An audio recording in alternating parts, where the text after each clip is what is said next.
The ultimate weapon. Some crackpot, wacko researcher has gone and done the unthinkable deed at last. And now it's up to us to make sure this thing doesn't fall into the terrorists' hands. Turns out it's really quite simple to make and way too easy to secretly transport. We got to retain tight control of this invention or our precious liberty is sure to be at risk.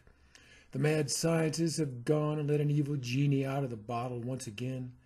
Proliferation cannot be an option for the freedom-loving peoples of the world. If our enemies get a hold of this, it will threaten our traditional family values.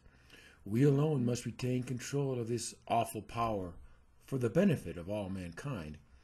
Our strategic analysts warn of its terrible consequences for our military establishment. It's just the kind of thing that the fundamentalists have been wanting to use against us. This weapon could upset our carefully crafted fear-based global power balance.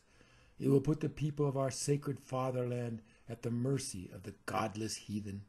There's no denying its potential to do good if we were to use it in the proper manner.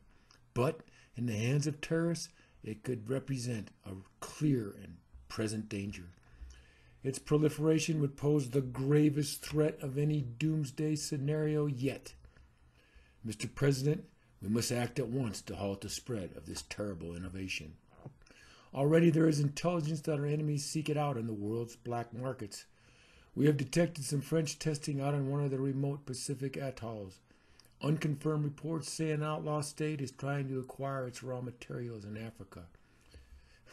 Some kind of loony religious cult wants to loose it on the entire world in aerosol form. We got to keep a closer eye on our so-called allies in the light of this new threat. We are ramping up our domestic intelligence, gathering a bit more in secret, just in case. They say it might even be introduced covertly into our food and water supply. We need another world treaty, which we can ignore, but force others to obey. Already, reckless young people are experimenting upon each other with this stuff. The generals and politicians are demanding that the policy wonks craft a solution.